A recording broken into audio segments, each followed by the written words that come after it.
Hello नमस्कार दोस्तों।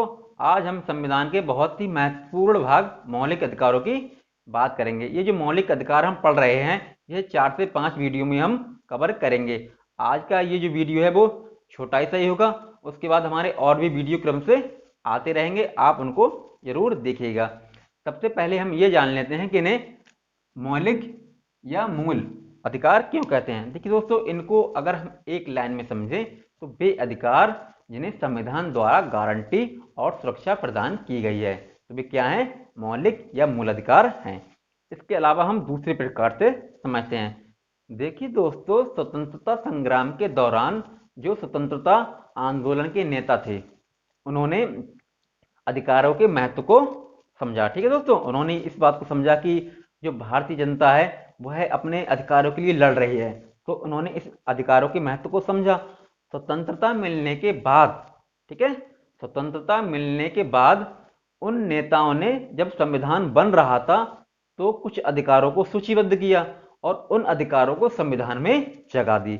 जगह देने के बाद उनके लिए संविधान द्वारा गारंटी भी दी गई और सुरक्षा भी प्रदान की गई। इस प्रकार से भी आप समझ सकते हैं। देखिए दोस्तों, ये मौलिक अधिकार हैं, मनुष्य के सर्वांगीण विकास के लिए बहुत ही जरूरी है। ठीक है दोस्तों, ये मनुष्य के सर्वांगीण विकास के लिए बहुत जरूरी है और इन्हें हम मौलिक इसलिए भी बोलते हैं क्योंकि यह किसी भी व्यक्ति के चहुमुखी विकास के लिए बहुत ही ज्यादा जरूरी है। वह चहुमुखी विकास कौन कौन से हैं? भौतिक,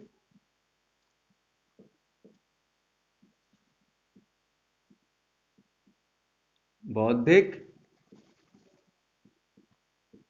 नैतिक और आध्यात्मिक। इस प्रकार से ये जो मौलिक अधिकार हैं मनुष्य के चौमुखी विकास, कौन कौन से? भौतिक, बौद्धिक, नैतिक और आध्यात्मिक विकास के लिए बहुत ही ज्यादा जरूरी है। देखिए दोस्तों, इन्हें सुरक्षा इस प्रकार से भी प्रदान की गई है कि अगर सरकार भी, ठीक है, अगर सरकार भी इन अधिकारों का उल्लंघन करती है तो आप कोर्ट जा सकते हैं, सुप्रीम कोर्ट जा सकते हैं अनुच्छेद 32 से, और हाई कोर्ट जा सकते हैं अनुच्छेद 226 से। तो अब आप समझ गए होंगे कि इन मौलिक अधिकारों को मौलिक अधिकार कहते क्यों हैं।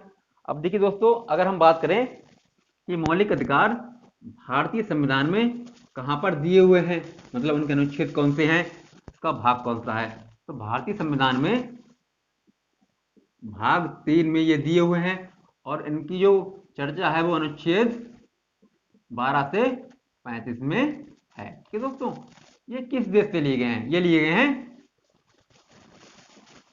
अमेरिका से। ठीक है दोस्तों, एग्जाम में एक बहुत ही ज्यादा बार क्वेश्चन देखने को मिल गया कि भारतीय संविधान का कौन सा भाग मैग्ना कार्टा के नाम से जाना जाता है। तो मैग्ना कार्टा के नाम से कौन सा भाग जाना जाता है? मौलिक अधिकार, अर्थात भाग 3, मैग्ना कार्टा। ठीक है दोस्तों, ये मैग्ना कार्टा है क्या? ठीक है, पहले हम इसको समझते हैं, ये मैग्ना कार्टा क्या है।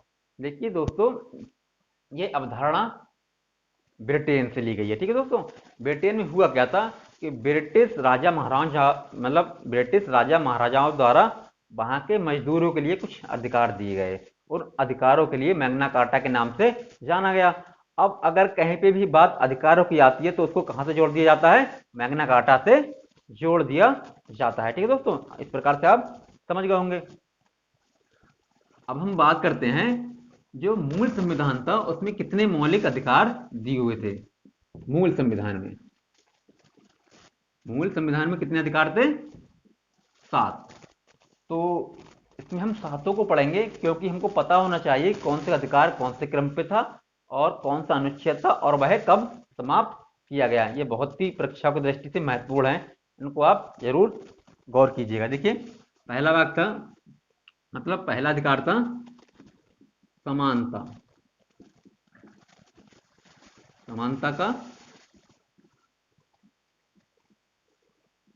अधिकार। किन अनुच्छेदों में है ये? 14 से 18।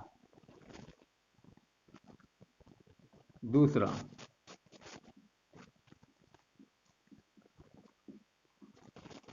स्वतंत्रता का अधिकार। इनके अनुच्छेद कौन से हैं? 19 से 22। तीसरा है हमारा शोषण के विरुद्ध, शोषण के विरुद्ध।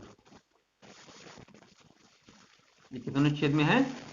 23 से 24। चौथा था हमारा धर्म की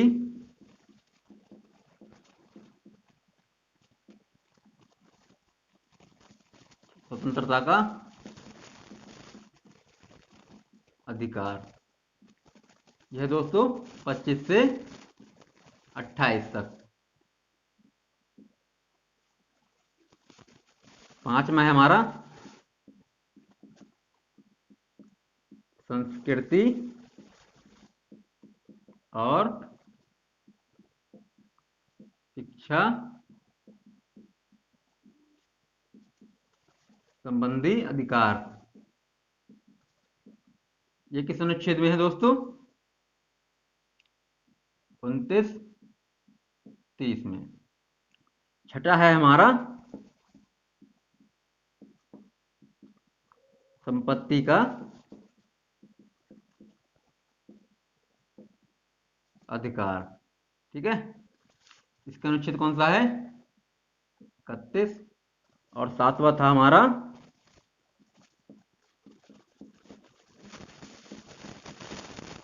संवैधानिक उपचारों का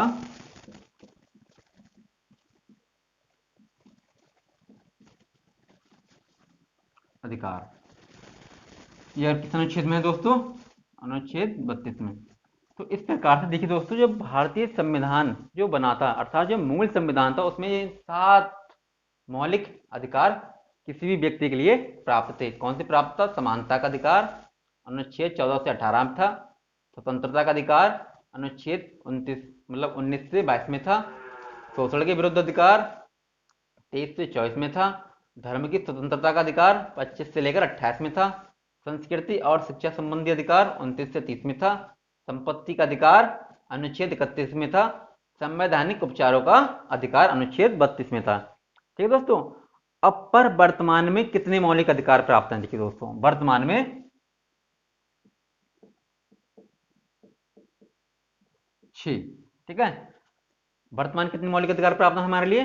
वर्तमान में 6 मौलिक अधिकार प्राप्त हैं।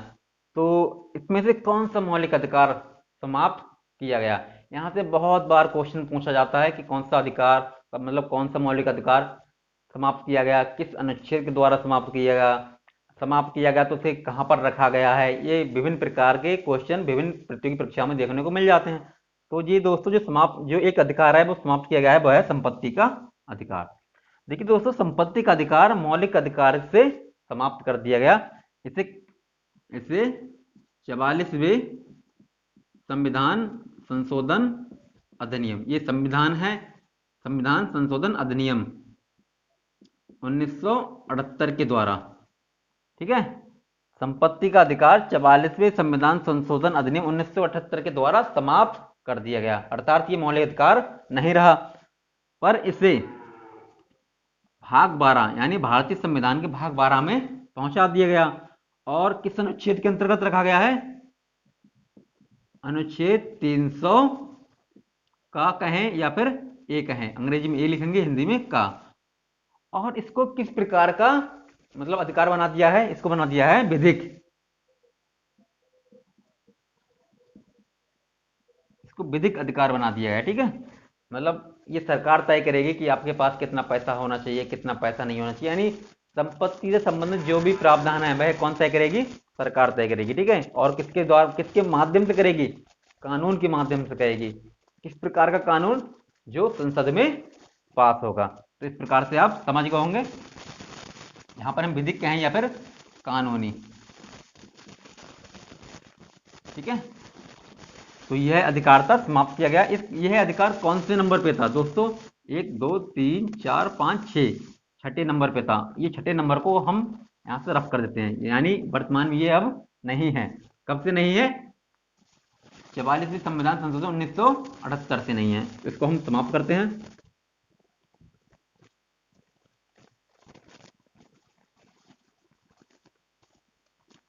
अनुच्छेद 31 जब संपत्ति का अधिकार समाप्त हो गया तो अनुच्छेद 31 भी समाप्त हो गया। ठीक है,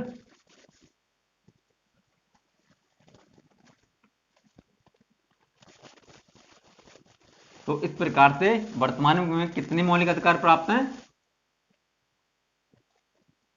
वर्तमान में 6। ये दोस्तों आप इस प्रकार से समझ गए होंगे पहले कितने मौलिक अधिकार थे, अब कितने हैं। पहले 7 थे, अब 6 हैं। कौन सा मौलिक अधिकार समाप्त किया गया? संपत्ति का। कब किया गया? 1978 में। किस संशोधन के द्वारा? 44 पे। और संविधान का अब किस भाग में रखा गया उसको? अनुच्छेद मतलब भाग 12 में और अनुच्छेद 300 का में। तो इस प्रकार से इस वीडियो में हम आज इतना ही पढ़ेंगे और आगे की वीडियो में हम क्रम से इनके जो अनुच्छेद हैं उनकी हम चर्चा करेंगे। ठीक है, तो आगे की वीडियो के लिए आप मेरे साथ बने रहें। दोस्तों अगर ये वीडियो अच्छा लगा हो तो इसके लिए लाइक जरूर कर दें। देखिए दोस्तों वीडियो बनाने में बहुत ही मेहनत लगती है, देख रहे हैं गर्मी पड़ रही है और ये पसीना आ रहा है। अगर वीडियो आपको अच्छा लगा हो तो लाइक जरूर करें और चैनल को सब्सक्राइब करें। ठीक है दोस्तों, आप इसका स्क्रीनशॉट भी ले सकते हैं। तो आशा करता हूँ आपने स्क्रीनशॉट ले लिया होगा। जय हिंद, वंदे मातरम।